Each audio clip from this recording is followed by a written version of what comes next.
الشیطان الرجیم بسم اللہ الرحمن الرحیم۔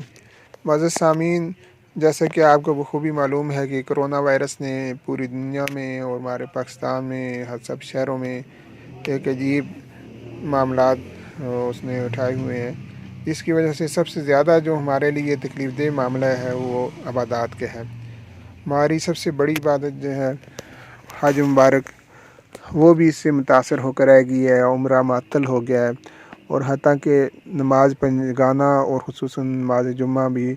انتہائی حد تک متاثر ہو گئی ہے۔ سلسلے میں حال ہی میں صدر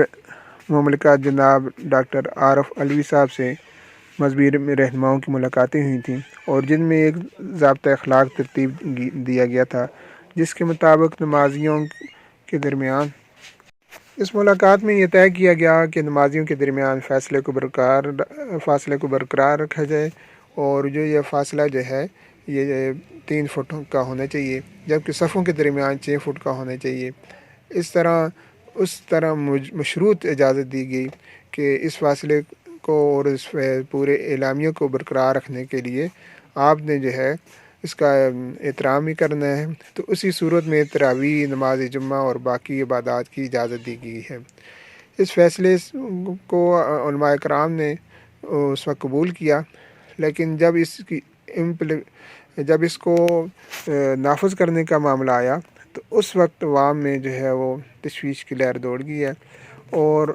آج جب علاقے کی مساجد میں اسی انداز میں نمازیں جب ادا کرنے کی گئیں، اس وجہ سے لوگوں میں بہت بے چینی ہوئی، اور اس فاصلے کی وجہ سے انہیں کافی دقت کا سامنا کرنا پڑا، جس کی وجہ سے بعض ایسے بھی تھے جو جذباتی نمازی تھے، انہوں نے یہ سمجھ لیں کہ انہوں نے واک آؤٹ کر دیا، اور انہوں نے نماز کے اس طریقے پر اپنی طرف سے تفصیلات کا اظہار کیا۔ بہرحال ان سب معاملات کو سامنے رکھنے کے باوجود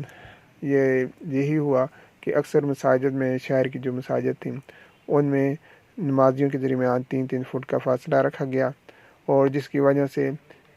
ان مسجدوں میں نماز بآسانی ادا ہو سکی کہ جو کہ بڑی مساجد تھیں، خصوصاً مرکزی جامع مسجد، جبکہ عام مساجد میں سلسلے میں اس انداز میں نماز نہیں ادا ہو سکی۔ تو اللہ تعالیٰ سے دعا ہے کہ اس وبا کو ہم سے ٹال دے اور یہاں کے حالات کو نارمل کرے، تاکہ نمازی بطریق احسن اپنی نمازیں، عبادات اور سب کچھ صحیح طریقے سے ادا کر سکیں۔ اللہ تعالیٰ ہمارا حامی و ناصر ہو۔